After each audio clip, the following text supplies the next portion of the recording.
We have 1 month left until the new year, and I have been doing a lot of self-reflection on the habits and the mindsets that no longer serve this new identity that I desire to step into for 2025. I was actually thinking last night how something I'm really craving right now is just a complete rebirth of a new identity, because I have just become very aware of the habits and the mindsets that I have been partaking in that do not serve this new era of life that I am desiring to step into. I am tired of holding myself back. I'm tired of feeling insecure and self-sabotaging. Sometimes I feel like we get to a point where we're so frustrated with ourselves, but it's actually a good place to be, because that is when we make change. And that's when we decide to ourselves, like, no more, I'm not doing this anymore. I am stepping into this new identity, into this new version of myself. So in today's video, I want to share with you 5 things that I'm letting go of before heading into 2025. How I plan on letting go of these things so that if you resonate with any of these, then you can too. And my hope is that this video inspires you to also reflect on yourself, what it is that you want to let go of before stepping into the new year, so that you can be the absolute best version of yourself in 2025. And if you like these kinds of videos, definitely make sure to hit the subscribe button, hit the little notification bell, and without further ado, let's get into it. I never drink coffee this late. It's almost 4 o'clock and I'm drinking a cold brew, but I am committed to batch filming my content. The first thing I'm letting go of is my all or nothing mindset. If you're a perfectionist and you tend to have an all or nothing mindset, then I know that you can relate to this. You tell yourself that you're going to the gym 5 times this week, and it's now Wednesday and you've only gone once. And now you're thinking to yourself, well, I might as well just not go for the rest of the week because I didn't stick to my goal of going 5 times this week. Or you have 1 cookie and then you decide to yourself, well, I might as well finish the whole entire box of cookies because I already had 1. This mindset is so unhealthy because we are essentially forcing ourselves to be 100% all or 0, nothing. And being in this all or nothing mindset is holding you back. And it's holding me back, honestly. So something that I've really been working on is just allowing for more flexibility. It is okay if it's Monday and you didn't go to the gym. That does not mean that the rest of your week is now thrown off and that you can't go to the gym. You can always start brand new tomorrow. Something else I've been doing is really thinking of each day as just a clean slate. It doesn't matter what I did yesterday. It doesn't matter what I did last week. All that matters is tomorrow, waking up tomorrow and giving 100%. I feel like I used to really beat myself up if I don't go to the gym on the days that I say I'm going to. And then I would take that energy into the present moment and be like, well, I didn't go yesterday, I didn't go Tuesday, I might as well just start again next week. Or you can shift that mindset to, what can I give this week? How can I have a better week? Even if it's not even just your week, but it's your day. Let's say, for example, you slept in and you didn't do your morning routine, you didn't do the things that you said you were gonna do. Instead of saying, well, it's fine, like I'll just try again another day. No, how can you win today? How can you improve the day? How can you turn the energy of the day around so that you don't bring that energy into tomorrow? I think that when we allow for more flexibility and more balance, that is when we are truly more consistent with things. I'm even approaching this with my content creation as well. Instead of trying to make everything so perfect, I'm just focusing on showing up consistently. Even if it's messy action, just showing up consistently and giving what I can in that moment. Because also the more that you show up, the better you get at something. So even if right now it's messy, in a month, in 2 months of you consistently showing up, you will see improvements. The next thing I'm letting go of is waiting until I reach my goals to feel happy and to be nice to myself and to congratulate myself and feel proud of myself. So something I've noticed recently is, because I am not yet at my goal weight or my dream body, I have been feeling insecure. Or I'm telling myself, I'm gonna wait until I get to this goal weight to start shopping for new clothes. But then me wearing my old clothes, the clothes that no longer fits me or the clothes that I don't feel comfortable in, it just reinforces this insecurity. And it's just an endless cycle. So instead of waiting until you get to your goal, start to ask yourself how you can elevate your life now, how you can be nicer to yourself and find happiness in the present moment. So I finally took myself to the mall yesterday and I went and I bought some really cute clothes. This is actually one of my new shirts that I bought because I no longer want to wait until I get to that dream body to feel comfortable in my body. I know that I can find clothes right now that will make me feel comfortable and make me feel happier about where I'm at currently. Also, along the same line, something I've been thinking about is doing things from a place of self-love. So discipline as an act of self-love rather than as a form of self-punishment. So instead of saying, I'm going to the gym because I ate a donut today and I hate my body and I hate the way it looks and because I want to lose weight, like instead of going to the gym for those reasons, going to the gym because you love yourself and because you love taking care of yourself. This was a mindset shift I had to make a while ago. I noticed that every time I would go to the gym, my thoughts were very negative about myself.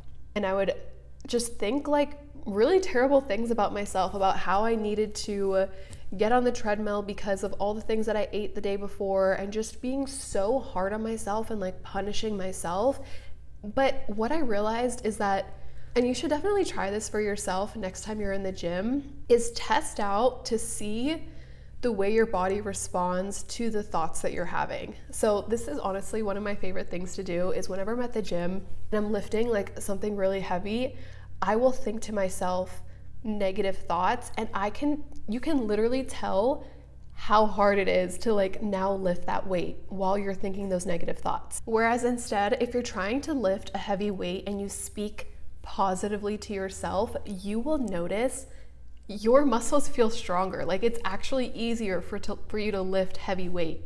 And I will even test this too with cardio as well. Like I'll be on the Stairmaster and I will be like giving myself compliments in my mind. Like, you are so strong, you can do this, you are so capable. And I will be able to push myself so much more because of how I'm speaking to myself. And I first realized this when I went to a cycling class. If you've ever been to a cycling class, it is like one of the most like motivating environments to be in, especially if you have like a really high energy cycling instructor who is like speaking positive affirmations. Like they're just so motivating. They'll say like, you're so strong, you can do this. And you'll just be able to tell how much more you're able to show up for yourself when you give yourself that love. I do not think we need to be so hard on ourselves. I don't think we need to punish ourselves into self-discipline. I think that it can happen from a place of love. And I think that when it comes from that place of self-love, it's also a lot more maintainable. Like you can sustain it for a lot longer because you're just constantly thinking to yourself, what do I need? What do I need to feel supported and what do I need to feel loved? The next thing I'm letting go of is self-sabotaging when I start to see success or momentum coming in. I talked about this in last week's video where I shared just like the growing pains that I've been experiencing as I've been growing a lot on YouTube pretty quickly. And I have just noticed a pattern in my life where I will start to see momentum and then get scared and stop whatever it is that I'm doing, and then the momentum stops. So something that I'm focusing on letting go of before 2025 is self-sabotaging, and instead leaning in to that discomfort, leaning in to that momentum. I think it's okay to take a break when you notice yourself having resistance and it feels difficult to continue forward, but don't allow that break to be too long.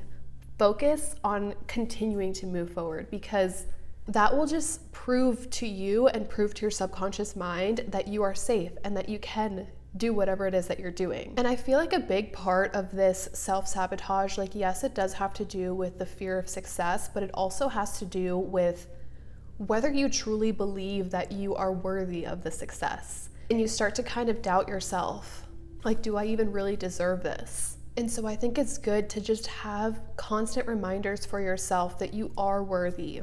And the more you stick to the things that you say you're gonna do, and the more you show up for yourself, the more you prove to yourself that you are capable of holding the success that you're working towards. The next thing I'm letting go of is seeking external validation. So whether that's from romantic relationships or from numbers and views and comments. And of course, I don't know that it's necessarily even possible to completely let go of external validation. Like, I think that it's a normal, healthy thing to want validation and to seek it, but I don't think that it should be a replacement for the validation that you give to yourself. And I think that when it gets to a point of being unhealthy, like you're unhealthily seeking external validation, or you're doing things for the sake of receiving validation, that's when I think you need to take a good hard look at yourself and be like, where can I validate myself? Where can I give to myself what I'm seeking from somebody else or seeking from the success that I'm working towards? So instead, what I'm working on is self-validation, validating myself. And I think a really good way to do this is to affirm yourself, to be your own best friend, be your comfort person, be your safe space, validate yourself, nurture yourself. Think of like your inner self as like a seed that needs to be watered and loved and nurtured in order to blossom. And just because other people aren't watering that seed doesn't mean that it's unworthy, and doesn't mean that you can't be the one to water that seed. It helps when other people water that seed, of course, and it feels really good, but we shouldn't rely on other people's water. I just made up that analogy, but I actually really like that visual. I think the best thing you can do for yourself is to get in the habit of speaking life into yourself. And instead of always being the one to like tear yourself down and criticize yourself, instead speaking love and words of light to yourself. I also kind of feel like part of this too is finding the joy in the process rather than just waiting until the end result. So being proud of yourself for showing up and for doing the thing rather than just being proud of yourself for the results that you see at the end. So I'm proud of myself just for sitting here and filming YouTube videos, because it was a little bit of a challenge. I did have some resistance coming up to filming YouTube videos. And so I'm proud of myself for showing up. Okay, the last thing that I'm letting go of before 2025 is the fear of judgment. So for me, a big way that this has come up is I've always kept quiet about my dreams and about the things that I'm working towards, especially when it had to do with content creation and YouTube and things like that. Like, I didn't want to tell people, I didn't want to lead with that because I felt embarrassed, because I was still starting out, and it was almost just like that fear of like being seen trying. But something I'm letting go of is playing small with myself and not allowing myself to fully embrace the journey that I'm on. So what I've been doing is whenever I meet people or whenever I'm in an environment where I have an opportunity to talk about my dreams and my goals, I am telling people, I am leading with that. And I know a lot of people will say like, don't tell people what you're working on, like work in silence, like it's nobody's business, blah, blah, blah. But I think like, while yes, that can be true, especially if you are having trouble believing in yourself and your dream, you know, there could definitely be a time period where you decide to be a little bit more quiet because it hasn't yet come to fruition. And like, that's fine. But at the same time, getting to that point where you proudly embrace the fact that you are working on this goal and this dream, like when you get to that point, it feels so good. Recently, I've been going to social events and I've been telling people like, I am becoming a YouTuber, like that is what I'm working on.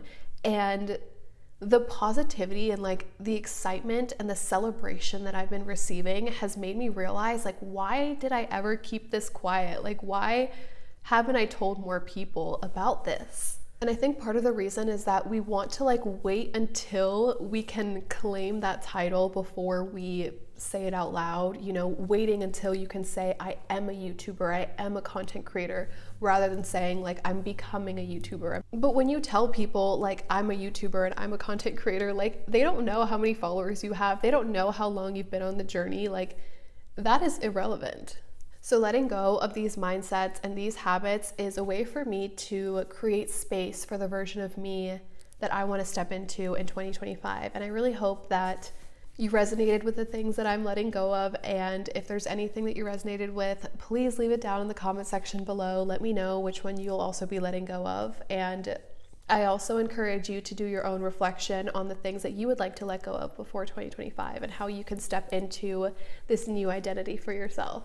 I really hope that you enjoyed today's video. Thank you so much for watching, and I'll see you in my next video. Bye.